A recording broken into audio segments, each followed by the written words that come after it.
जय हिंद दोस्तों। मैं रमाकांत जायसवाल स्वागत करता हूं आप सबका study with Rama YouTube channel पर। उम्मीद है दोस्तों कि आप सब स्वस्थ होंगे और बहुत ही ज़बरदस्त तरीके से अपनी पढ़ाई भी कर रहे होंगे, अपनी तैयारी को मजबूती प्रदान कर रहे होंगे। आप सब जानते हैं दोस्तों, हम लोग क्या पढ़ रहे हैं? हिस्ट्री ऑफ मॉडर्न इंडिया, यानी आधुनिक भारत का इतिहास हम लोग पढ़ रहे हैं। और हमने पिछले वीडियो में दोस्तों हंटर कमीशन से संबंधित, जलियांवाला बाग से संबंधित चीज़ों को पढ़ लिया था। आज हम क्या पढ़ने वाले दोस्तों? खिलाफत आंदोलन से लेकर चीज़ों को हम आगे लेके चलने वाले दोस्तों। देखिए दोस्तों, आज कुछ आवाज़ में थोड़ी कुछ कमी आपको लगेगी क्योंकि थोड़ा हमको कोल्ड हो रखा है। जान ही रहे हैं आप सब, ठंडक का सीज़न चल रहा है, तो आप लोग थोड़ा एडजस्ट कर लीजिएगा, ये मौसम ही ऐसा चल रहा है। तो देखिए, हम लोग हिस्ट्री पढ़ रहे हैं, आधुनिक भारत का इतिहास पढ़ रहे हैं। और हमने पिछले वीडियो में जो भी जलियांवाला बाग से संबंधित फैक्ट था, या हंटर कमीशन से संबंधित जो फैक्ट था, या एग्जाम के अकॉर्डिंग और कुछ जो इंपॉर्टेंट फैक्ट था, हमने वहाँ तक की चीज़ों को पढ़ लिया था। हमने ये भी पढ़ लिया था कि जनरल डायर को वहाँ जाने पर क्या क्या उपाधियाँ दी गई। आज हम सब दोस्त पढ़ने वाले हैं क्या? खिलाफत आंदोलन के बारे में, कि खिलाफत आंदोलन कैसे स्टार्ट हुआ, क्या क्या इससे क्वेश्चन बनता है। हमने ये सब बहुत अच्छे तरीके से आज हम कवर करने वाले हैं।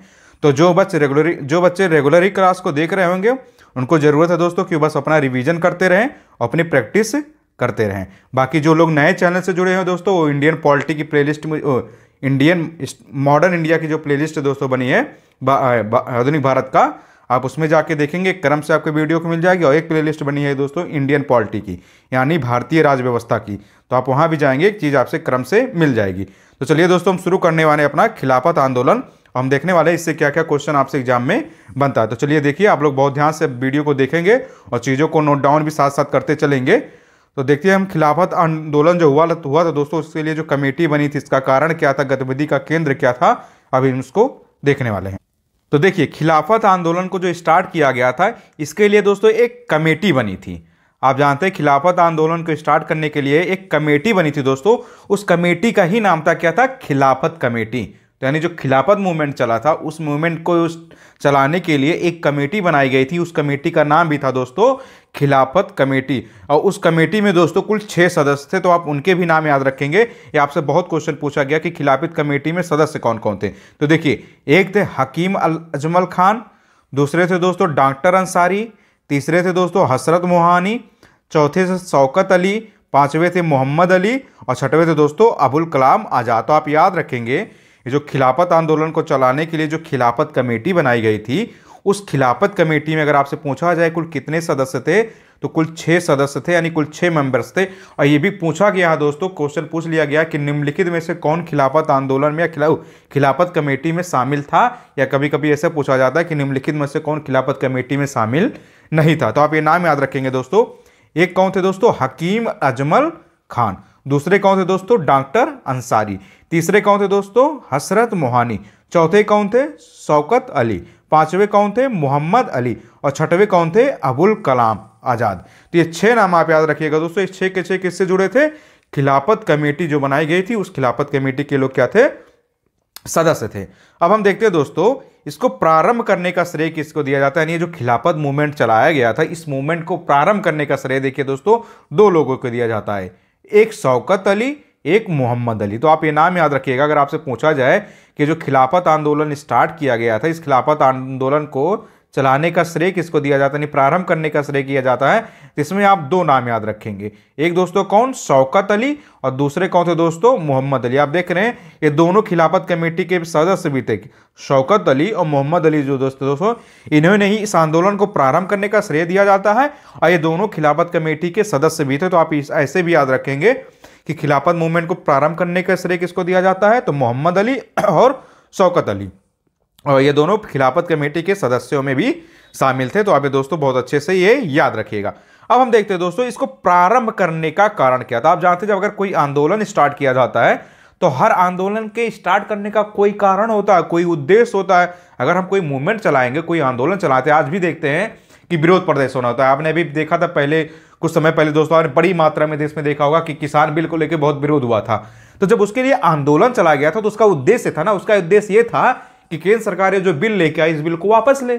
उसी तरह दोस्तों, उस समय जो खिलाफत आंदोलन चलाया गया था, उस खिलाफत आंदोलन का भी कुछ उद्देश्य था, कुछ कारण था। तो आपसे एग्जाम में पूछा जाता है कि इस आंदोलन को प्रारंभ करने का कारण क्या था। तो आप कारण देख लीजिए जो एग्जाम में सीधे सीधे बनता है। तो देखिए उस समय क्या हुआ था दोस्तों, ब्रिटिश सरकार द्वारा प्रथम विश्व युद्ध की समाप्ति के बाद तुर्की साम्राज्य का विघटन हो जाता है। देखिए, जो फर्स्ट वर्ल्ड वार चल रहा था दोस्तों, उस फर्स्ट वर्ल्ड वार के दौरान क्या होता है कि जो तुर्की साम्राज्य था, यानी जो टर्की साम्राज्य था दोस्तों, उसका क्या हो जाता है, विघटन हो जाता है। ब्रिटिश सरकार के द्वारा क्या कर दिया जाता है, जो टर्की साम्राज्य था उसका विघटन कर दिया जाता है। आप सब जानते हैं दोस्तों, जो फर्स्ट वर्ल्ड वार चला है वह 1914 से लेके 1919 तक चलता है, यानी 1914 से लेके 1919 तक चलता है। तो इस फर्स्ट वर्ल्ड वार के दौरान क्या होता है, जो ब्रिटिश सरकार ने क्या किया दोस्तों, जो तुर्की साम्राज्य था, उस तुर्की साम्राज्य का क्या हो जाता है दोस्तों, विघटन हो जाता है। उस दौरान और क्या होता है दोस्तों, तुर्की के सुल्तान क्या होते थे दोस्तों, इस्लामी साम्राज्य के खलीफा थे, ऐसा भारतीय मुसलमानों का विचार था। देखिए, फर्स्ट वर्ल्ड वार में क्या हुआ था कि ब्रिटिश सरकार जो होती टर्की को मतलब अपना वहां क्या कर रही थी, उसके साम्राज्य के विघटन के कारण था। ब्रिटिश गवर्नमेंट भी थी, क्योंकि आप जानते हो वो लोग अपनी कॉलोनियां बना रखे थे और हर जगह वो चाहते कि हर देश में उनकी क्या हो, कॉलोनी हो, अपने हिसाब से शासन करते चले। तो उस समय जो था उसकी जो तुर्की एम्परर था, उस तुर्की एम्परर के जो सुल्तान थे, उनको क्या माना जाता था, इस्लामी साम्राज्य का खलीफा। और ऐसा मानने वाले कौन थे, भारतीय मुसलमान थे। यानी अगर जब वहां का जो सुल्तान हुआ वही वहां शासन कर रहा था, और उसी को लोग क्या मानते थे कि इस्लामी साम्राज्य का खलीफा मानते थे। तो ब्रिटिश सरकार क्या कर रही थी, इसी पे वार कर रही थी। यानी जो तुर्की सुल्तान था, जो तुर्की का सुल्तान होता था, जो बादशाह होता था दोस्तों, उसी को क्या करता था, ब्रिटिश सरकार वहां पर प्रेशराइज कर रहा था। तो भारतीय मुसलमान एक तरफ उनको इस्लामी साम्राज्य का खलीफा मार रहे थे, इसीलिए भारतीय मुसलमानों ने कहा कि ये अटैक उन पर नहीं, ये हमारे ऊपर भी किया गया। एक तरफ यहां भी शोषण हो ही रहा था भारतीयों का, दूसरा वहां पर जो हो रहा था तो उसको भारतीय मुसलमान अपने से जोड़ लिए कि एक तरह तुर्की सुल्तान के ऊपर नहीं, हमारे ऊपर भी अटैक हो रहा है। तो ये था खिलाफत आंदोलन के प्रारंभ करने का कारण। आप इसको याद रखिएगा कि खिलाफत आंदोलन को प्रारंभ करने का कारण क्या था, क्योंकि ये सब क्वेश्चन जो है ना ऑप्शन में दे दिया जाता है और एक लाइन में दोस्तों लिखा होता है। सॉरी दोस्तों, आज थोड़ा कुछ आवाज को लेकर आपको लोग को दिक्कत महसूस होगी, क्योंकि कोल्ड का सीजन चल रहा है दोस्तों, तो आप सब समझ सकते हैं, थोड़ा गले में खराश है, तो आप लोग एडजस्ट करिएगा। तो आप ये याद रखिएगा कि इस आंदोलन को प्रारंभ करने का कारण क्या था। अब हम बात करते हैं दोस्तों, जो इस आंदोलन की गतिविधि कहाँ थी, यानी इसका जो चल रहा था ये जो आंदोलन, ये किन किन क्षेत्रों में चला था, इसकी गतिविधि क्या थी। तो देखिए, भारतीय मुसलमानों द्वारा तुर्की के ऑटोमन साम्राज्य की रक्षा और खलीफा को बनाए रखने हेतु आंदोलन को प्रारंभ किया गया। तो अगर आपसे पूछा जाए कि भारतीय मुसलमानों ने इस आंदोलन को क्यों स्टार्ट किया, यानी ये खिलाफत आंदोलन जो तरह था एक तरह से चल रहा था टर्की में, तो वहां पर इसको भारतीय मुसलमानों ने भारत में इसको क्यों स्टार्ट किया, इसको प्रारंभ करने का कारण क्या था। तो आप ध्यान रखिएगा, आप जानते हैं जो टर्की में कौन सा साम्राज्य था, ऑटोमन साम्राज्य। इसी ऑटोमन साम्राज्य का दोस्तों क्या हो रहा था कि विघटन हो रहा था। तो इसी ऑटोमन साम्राज्य की रक्षा और खलीफा को बनाए रखने हुए क्या हुआ था, भारत में इस आंदोलन को स्टार्ट किया गया। यानी क्या होता था, आपको अभी पहले ही बता दिया गया दोस्तों कि तुर्की का जो सुल्तान होता था उसको भारतीय मुसलमान क्या मानते थे, इस्लामी साम्राज्य का खलीफा।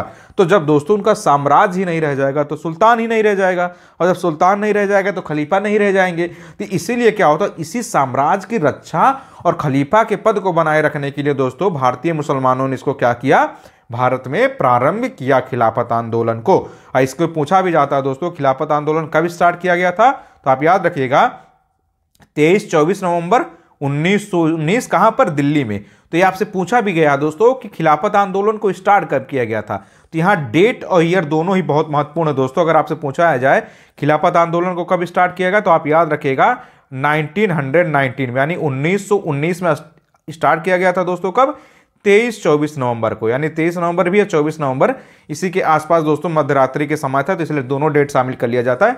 इसी समय इसको दोस्तों स्टार्ट किया गया था। कहां पर किया गया था दोस्तों, तो दिल्ली में किया गया था। तो आप ये फैक्ट भी याद रखेंगे। उसके बाद क्या होता है दोस्तों, 24 नवंबर को खिलाफत कमेटी सम्मेलन का अध्यक्ष किसको बना दिया जाता है, महात्मा गांधी को। तो आप याद रखिएगा, आप देखें ना, अभी आपने पढ़ा कि खिलाफत कमेटी में कुल कितने सदस्य थे, 6 सदस्य थे। तो इस जो खिलाफत कमेटी थी दोस्तों, इस खिलाफत कमेटी का जो सम्मेलन हुआ था, उस सम्मेलन का अध्यक्ष किसको बना दिया जाता है दोस्तों, महात्मा गांधी को बना दिया जाता है 24 नवंबर को।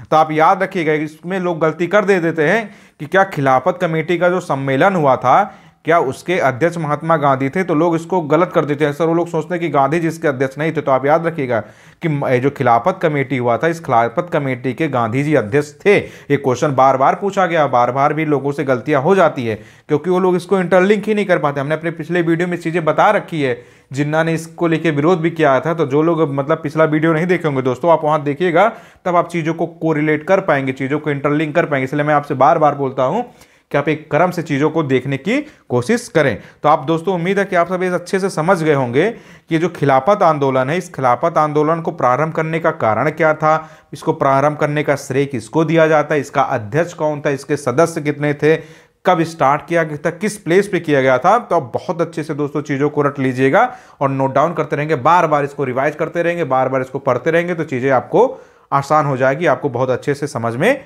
आ जाएगी। तो उम्मीद है दोस्तों कि आप सबको खिलाफत आंदोलन के बारे में बहुत बेहतरीन तरीके से चीजें समझ में आई होंगी। अब हम पढ़ने वाले दोस्तों असहयोग आंदोलन के बारे में। तो खिलाफत आंदोलन के बारे में आप लोगों ने अच्छे से देख लिया।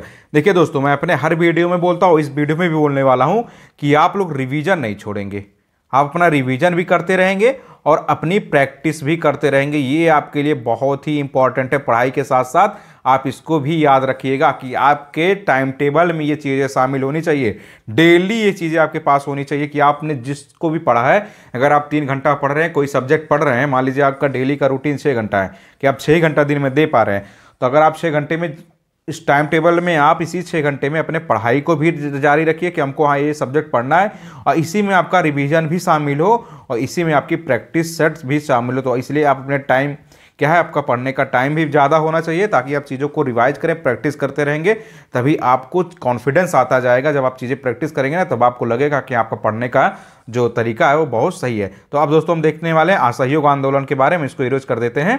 तो देखिए, जो असहयोग आंदोलन हुआ था, अब इससे क्या क्या क्वेश्चन बोला जाता है, क्या क्या पूछा जाता है क्वेश्चन दोस्तों, आप उसको देख लीजिए। इसको प्रारंभ कर किया गया, इसकी सफलताएं क्या थी, कैसे इस आंदोलन को वापस लिया गया, तो आप इसको भी देख लीजिए। तो देखिए दोस्तों, असहयोग आंदोलन हम बात करते हैं। असहयोग आंदोलन को देखिए प्रारंभ कब किया गया था और किसने इसको दोस्तों प्रारंभ, तो देखिए असहयोग आंदोलन जो है दोस्तों वो 1920 में प्रारंभ किया गया था।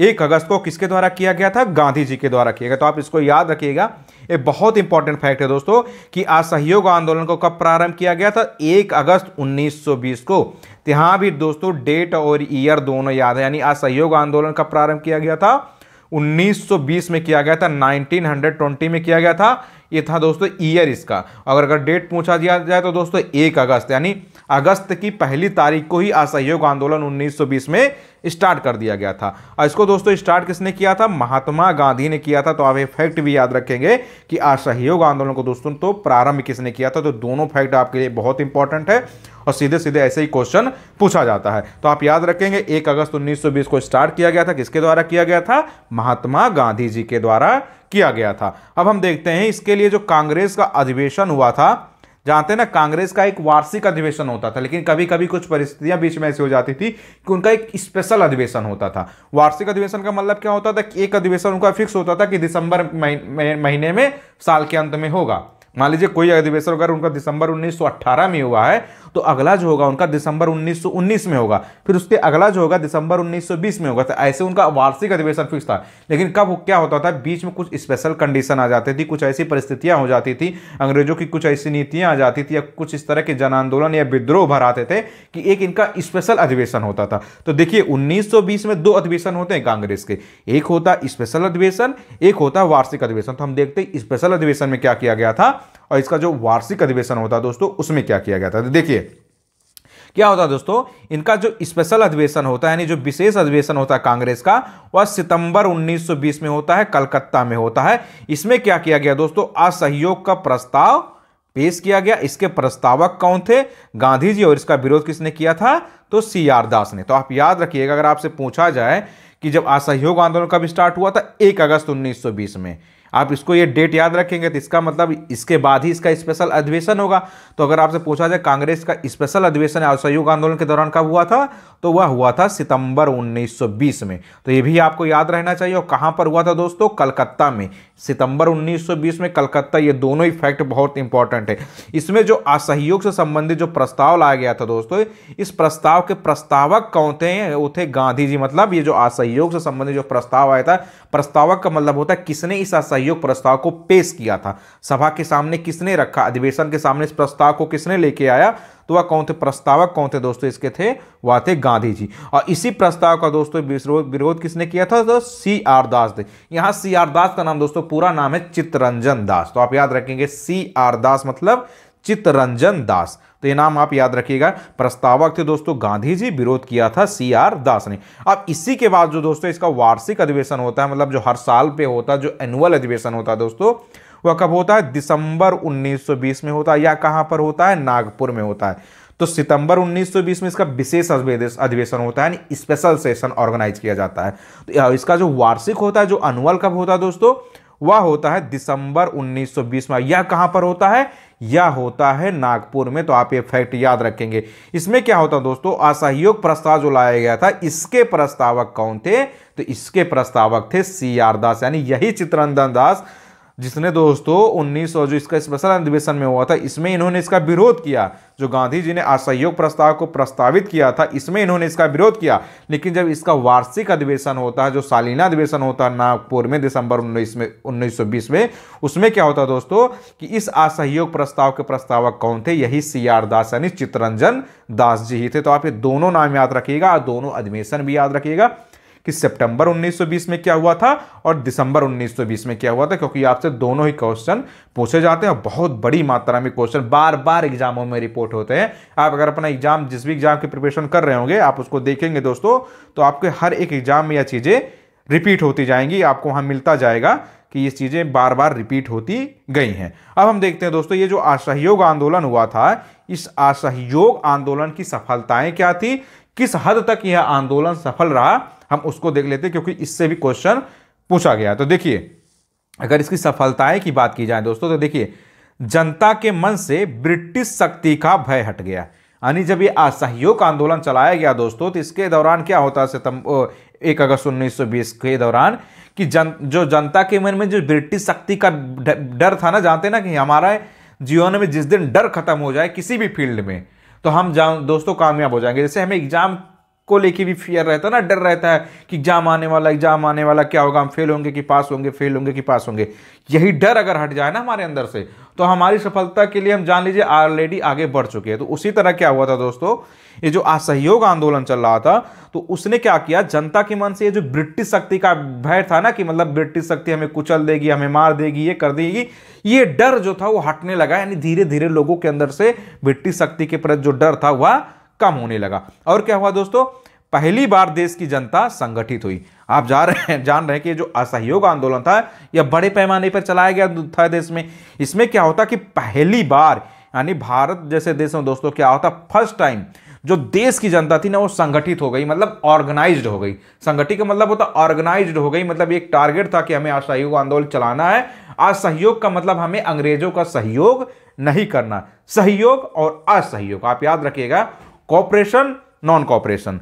तो इसका मतलब क्या था कि असहयोग आंदोलन मतलब हम उनका सहयोग नहीं करेंगे। तो इसके दौरान क्या होता है दोस्तों कि पहली बार, फर्स्ट टाइम क्या होती है, देश की जो जनता होती है वह संगठित हो जाती है, वह ऑर्गेनाइज हो जाती है। और क्या होता है दोस्तों, इसके दौरान जनता को आधुनिक राजनीति से परिचित कराया। यानी जो असहयोग आंदोलन चलता दोस्तों, इस आंदोलन ने क्या किया, जो जनता थी उस समय, जो भारतीय जनता थी, उसको क्या किया दोस्तों, इसने आधुनिक राजनीति से परिचित कराया। मतलब जो मॉडर्न पॉलिटिक्स से चल रहा था उसको इसने परिचित कराया, मतलब उससे इसको उन्होंने क्या किया, इंट्रोड्यूस कराया इस असहयोग आंदोलन ने। इसने बताया कि हमें किस तरह से राजनीति करनी है, मतलब राजनीति मतलब अपनी गतिविधियां कैसे करनी है, हमें देश की आज़ादी के लिए क्या क्या मूवमेंट चलाने हैं, क्या क्या चीज़ें करनी है कि अंग्रेज इस देश को छोड़ के जाए और अंत में हम क्या हो, आज़ाद हो। तो इसने क्या किया, जनता को आधुनिक राजनीति से परिचित करा दिया इस असहयोग आंदोलन ने। तो आप ये फैक्ट भी याद रखिएगा। और क्या हुआ दोस्तों, जनता में आज़ादी की भूख जगने लगी। जब ये सब चीज़ें होने लगी दोस्तों, तो अपने आप क्या होता है, जब आप जानते हैं कि आपका जब कॉन्फिडेंस बढ़ता है, तो हम क्या होते हैं, जैसे मान लीजिए हम पढ़ाई कर रहे हैं, हम अपना प्रैक्टिस सेट देते जा रहे हैं, तो हम प्रैक्टिस सेट दे रहे हैं, अगर हम देख रहे हैं कि हमारा क्वेश्चन सही हो रहा है, हमें करने का चीज़ें धीरे धीरे हमें लग रहा है कि हमारी चीज़ें सही जाती रही हैं, तो हमारा एक कॉन्फिडेंस बढ़ता जाता है, ऑटोमेटिक बढ़ता जाता है कि इसका मतलब अब एग्जाम आएगा तो हम चीज़ों को कर लेंगे, एग्जाम जल्दी आए, हमारा अभी क्या है कॉन्फिडेंस में बूस्ट है और हम एग्जाम में बैठेंगे तो हम कर लेंगे। इसी तरह उस समय क्या होता है दोस्तों, जब असहयोग आंदोलन चलाया जाता है तो जब देखते हैं कि इसमें क्या होता है, पहली बार देश की जनता संगठित हो जाती है, ब्रिटिश शक्ति का जो भय था लोगों के अंदर से हट जाता है, आधुनिक राजनीति से लोग परिचित हो जाते हैं, तो इन सब कारणों से क्या होता है कि जो देश की जनता थी दोस्तों उसमें आज़ादी की भूख जगने लगी। मतलब लोग अब इसके लिए भूखे होने लगे। भूखे होने का मतलब ये हुआ कि लोगों के अंदर भी उत्साह आने लगा, ये जोश बढ़ने लगा कि हमें अब आज़ादी चाहिए, हमें स्वतंत्रता चाहिए, हमें अपने देश की जनता को ही अपने देश में शासन चलाने देना है, मतलब हमको विदेशियों को यहाँ से हटाना है, हमको अंग्रेजों को यहाँ से भगाना है। तो इससे क्या होता है दोस्तों, जनता में आज़ादी की भूख जगने लग जाती है। तो इस असहयोग आंदोलन ने दोस्तों ये सब काम किया। अब हम बात करते हैं दोस्तों, ये जो असहयोग आंदोलन की ये तो थी सफलता। अब हम बात करते हैं इस आंदोलन को वापस कैसे लिया गया। आप जानते हैं ना, असहयोग आंदोलन को वापस भी गांधी जी ने ले लिया था। इसके लिए कुछ तबके थे ऐसे तो जिन्होंने गांधी जी का विरोध भी किया कि गांधी जी क्यों असहयोग आंदोलन को वापस ले लिए। लेकिन जानते हैं ना, गांधी जी एक रणनीति के थ्रू काम करते थे, उनकी जो अपनी स्ट्रेटजी थी उसको वो खुद ही समझते थे।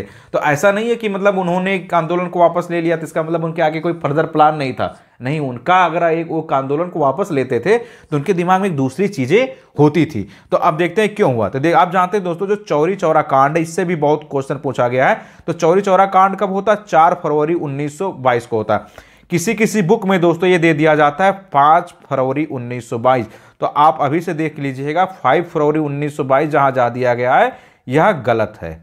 आप अगर किसी भी बुक में अगर दोस्तों आपको मिलता है कि चौरी चौरा कांड 5 फरवरी 1922 को हुआ था दोस्तों, तो आप उसको गलत कर देंगे, क्योंकि यह क्वेश्चन पहले पूछा गया था और 5 फरवरी ही इसको सही माना गया था। किसी आयोग ने, जैसे एमपीपीसीएस हो गया, कहीं कहीं के आयोग ने, कहीं कहीं के एग्जाम एजेंसियां ने इस 5 फरवरी वाली डेट को सही माना था, लेकिन वो डेट जो है दोस्तों गलत है। जो स्टैंडर्ड बुक है, जो एनसीईआरटी है दोस्तों, वो आपको क्या बताती है कि चौरी चौरा कांड कब हुआ था? वह हुआ था 1922 में तो हुआ था, लेकिन 4 फरवरी को हुआ था। आप याद रखिएगा कि 4 फरवरी 1922 को चौरी चौरा कांड हुआ था। ये अथेंटिक भी है दोस्तों, एनसीईआरटी में लिखी भी है, जो स्टैंडर्ड बुक आते हैं उसमें भी है, यहां तक कि जो अब एजेंस परीक्षाएं हो रही हैं उस परीक्षा में दोस्तों 4 फरवरी 1922 को ही ऑथेंटिक डेट माना जा रहा है चौरी चौरा कांड का। तो आप याद रखेंगे कि चौरी चौरा कांड कब होता है? 4 फरवरी 1922 को। कहां पर होता है? गोरखपुर जिले में दोस्तों चौरी चौरा नामक एक स्थान पड़ता है, वहां पर होता है। यानी अगर आपसे पूछा जाए चौरी चौरा स्थान कहां पर था, तो उत्तर प्रदेश का जो गोरखपुर जिला है। अगर जो लोग गोरखपुर के रहने वाले होंगे उनको पता होगा, या जो गोरखपुर के रीजन के आसपास रहने वाले होंगे उनको ये चीज़ें अच्छे से पता होगी कि चौरी चौरा प्लेस कहाँ पे। आप वहाँ जाएंगे तो इसका एक बना भी है, वहाँ चिन्ह भी बना हुआ है, कि स्मारक बना हुआ है। तो चौरी चौरा कांड कहाँ हुआ था दोस्तों? गोरखपुर के चौरी चौरा नामक स्थान में हुआ था। और गोरखपुर जिला दोस्तों आप सब जानते हैं कि उत्तर प्रदेश में पड़ता है। यहाँ पर क्या हुआ था दोस्तों? क्रुद्ध भीड़ ने थाने में आग लगा दी थी, जिससे कई सिपाहियों की मृत्यु हो गई। आप जानते हैं चौरी चौरा कांड में क्या हुआ था कि पहले अंग्रेजों ने, मतलब शांतिपूर्वक जो लोग आंदोलन कर रहे थे, पहले अंग्रेज सिपाहियों ने ही मतलब हमें भड़काया था ऐसा करने के लिए। पहले भीड़ ने उनको ऊपर आग नहीं लगाया था, थाने में नहीं लगाया था, शुरुआत उन्होंने किया था। तो जो भीड़ थी वो भीड़ भी क्रोधित हो गई। आप जान रहे ना, हम कब तक किसी चीज को सहेंगे? अगर आपको कोई बार बार गाली दे रहा है, बार बार गाली दे रहा है, आपने एक बार इग्नोर करेंगे, 2 बार इग्नोर करेंगे, आप 3 बार इग्नोर कर देंगे, अंत में तो आप उसका रिएक्शन देंगे ना। आप जानते हैं हर एक्शन का रिएक्शन होता है, तो उस समय भी यही हुआ था। अंग्रेज उस तरह का काम ही कर रहे थे, जो वहाँ की ब्रिटिश पुलिस थी या जो सिपाही थे दोस्तों, वो ऐसा काम कर रहे थे कि भीड़ को क्रोधित होना ही पड़ा। ये सार्वभौमिक है दोस्तों, कोई आपको बार बार मार रहा है, आप कितनी बार सहेंगे? 1 बार, 2 बार, 3 बार, 4 बार? आपको फिर एक्शन का तो रिएक्शन करना है ना, आपको पलट का जवाब देना है। तो क्रुद्ध भीड़, वहां की जो भीड़ थी, जो शांतिपूर्वक भीड़ जो आंदोलन कर रही थी, उन लोगों ने यही किया। बार बार वो पुलिस सिपाही जो थे वो ऐसा काम कर रहे थे, भीड़ क्रोधित हो गई, और जो भीड़ क्रोधित हो गई दोस्तों, उसने क्या कर दिया? थाने में आग लगा दिया। तो उसमें क्या होता? कुछ सिपाहियों की मृत्यु भी हो जाती थी। यही घटना क्या कहलाता है? चौरी चौरा कांड। क्योंकि चौरी चौरा कांड में जो थाना पड़ता था, उस थाने में क्या किया दोस्तों? भीड़ ने आग लगा दिया। आग लगाने के बाद क्या होता? कुछ सिपाहियों की मृत्यु हो जाती। इससे क्या हो जाते हैं? अब अंग्रेजों को वो पॉइंट मिल जाता है।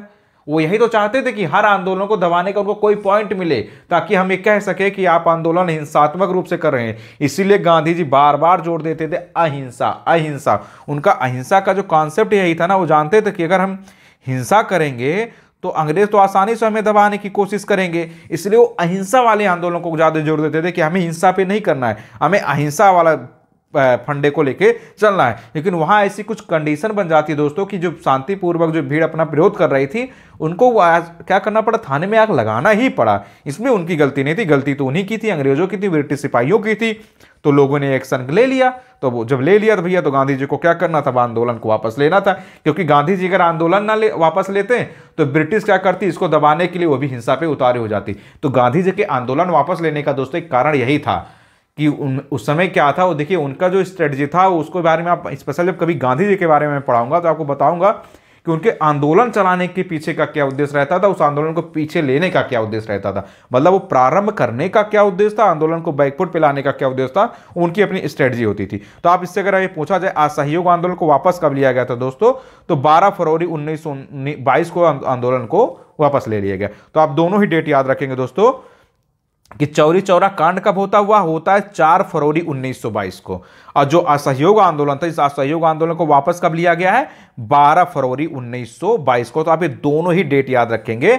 एक डेट है आप दोस्तों 1922 में दोनों ही घटनाएं होती है, आप ये अच्छे से या भी से याद कर लीजिएगा कि 4 फरवरी 1922 को क्या होती है, चौरी चौरा कांड होती है। लेकिन 12 फरवरी यानी 8 दिन बाद दोस्तों क्या होता है, इस असहयोग आंदोलन को वापस ले लिया जाता है। गांधी जी ने क्या किया, इस असहयोग आंदोलन को वापस ले लिया। तो आप ये दोनों ही फैक्ट याद रखेंगे। अब इस असहयोग आंदोलन के दौरान क्या होता है दोस्तों, दो लोगों ने अपनी उपाधियों का त्याग कर दिया था। गांधी जी ने कैसरे हिंद की उपाधि का त्याग कर दिया था और जमनालाल बजाज जी ने क्या किया था, राय बहादुर की उपाधि का त्याग कर दिया गया। तो आपसे अगर इस क्वेश्चन पूछा जाता है कि गांधी जी ने कैसरे हिंद की उपाधि का त्याग कब किया था, तो असहयोग आंदोलन के दौरान दोस्तों गांधी जी ने अपनी कैसरे हिंद की उपाधि त्याग दिया था। इनको अंग्रेजों ने दोस्तों कैसरे हिंद की उपाधि दे रखी थी, इसी उपाधि को गांधी जी क्या करते हैं, असहयोग आंदोलन के दौरान वापस कर देते हैं। और एक व्यक्ति थे दोस्तों जमनालाल बजाज, उनको क्या था, अंग्रेजों ने राय बहादुर की उपाधि दे रखी थी, तो उन्होंने क्या किया दोस्तों, इस राय बहादुर की उपाधि का त्याग कर दिया। तो दोनों ही फैक्ट आप याद रखेंगे कि असहयोग आंदोलन के दौरान कैसरे हिंद की उपाधि का त्याग किसने किया था, तो वह किया था गांधी जी ने। और असहयोग आंदोलन के दौरान राय बहादुर की उपाधि का किसने त्याग किया था, तो वह किया था जमनालाल बजाज जी ने। तो दोस्तों उम्मीद है कि आपको असहयोग आंदोलन के बारे में बहुत अच्छे से चीजें समझ में आए होंगी कि क्या क्या क्वेश्चन आपसे एग्जाम में पूछा जाता है, किस तरह से आपको चीजों को पढ़ना चाहिए ताकि आप अपने एग्जाम के पॉइंट ऑफ व्यू से चीजों को कनेक्ट कर पाए, पढ़ पाए। देखिए क्या होता है, एग्जाम में आपका जो सिलेबस होता है आप सारी चीजें नहीं पढ़ सकते, तो आपको सिलेक्शन लेना ना, तो आप उतना पढ़िए जिससे आपका काम हो जाए। आपको पीएचडी करना नहीं है, आपको स्कॉलर तो बनना नहीं है, आपको तो अपने एग्जाम निकाल के सिलेक्ट होना। आप किसी भी एग्जाम की प्रिपरेशन कर रहे हो तो आप सिलेक्टेड चीजें पढ़ने की कोशिश करिए ताकि आपका एग्जाम क्लियर हो जाए, आपका जो उद्देश्य है उस उद्देश्य को आप पूरा कर लें। आप जानते हैं दोस्तों कि हमारे जो वीडियो लेक्चर है ये सभी एग्जाम के लिए इंपॉर्टेंट है, फॉर ऑल एग्जाम। आप किसी भी एग्जाम की प्रिपरेशन कर रहे हो, आप चाहे वनडे की किसी एग्जाम की प्रिपरेशन कर रहे हो, आप रेलवे की कर रहे हो, बैंकिंग की कर रहे हो, एसएससी की कर रहे हो, यूपी पीसीएस की तैयारी कर रहे हो, आरओ एआरओ यानी समीक्षा अधिकारी या सहायक समीक्षा अधिकारी की तैयारी कर रहे हो, आप यूपी टेट सीटेट या जो केबीएस की भर्ती आई है आप उसके लिए प्रिपरेशन कर रहे हो, जहां भी दोस्तों आधुनिक भारत के इतिहास से संबंधित क्वेश्चन पूछा जाता है, उस हर एक एग्जाम के लिए दोस्तों ये जो हमारा वीडियो लेक्चर है बहुत इंपॉर्टेंट है। क्योंकि आप जानते हैं कि हिस्ट्री से बड़ी मात्रा में क्वेश्चन पूछा जाता है, आपको सिलेक्टेड चीज़ें पढ़नी भी होती हैं। तो आप बहुत ध्यान से वीडियो को देखेंगे और चीज़ों को नोट डाउन करते रहेंगे। अब दोस्तों हमारा जो अगला वीडियो आएगा हम यहीं से अपनी चीज़ों को कंटिन्यू करेंगे। तो आप लोगों से बस एक छोटा सा निवेदन है चलते चलते कि आप हमारे YouTube channel study with Rama, दोस्तों आप इस YouTube channel study with Rama YouTube channel को दोस्तों आप क्या कर लेंगे, सब्सक्राइब कर लेंगे और इसको अपने दोस्तों में शेयर कर देंगे। जो भी आपके फ्रेंड सर्किल में, भाई बहन में, आपके परिवार में अगर कोई किसी कंपटीशन की तैयारी कर रहा है, किसी प्रतियोगी परीक्षा की तैयारी कर रहा है दोस्तों, तो आप लोग बस हमारा एक छोटा सा मदद कर देंगे कि आप उन तक वीडियो को शेयर कर देंगे ताकि इससे उनकी तैयारी को भी मजबूती मिलती रहे और हमारा भी जो मोटिवेशन है आपको पढ़ाने का वह बना रहे दोस्तों। तो दोस्तों आप लोग क्या करेंगे, अब अच्छे से अपना पढ़ाई करते रहें और अपने हेल्थ को भी ध्यान रखते रहें। तो बहुत बहुत धन्यवाद आपका वीडियो देखने के लिए। मिलते हैं नेक्स्ट टॉपिक में दोस्तों। जय हिंद।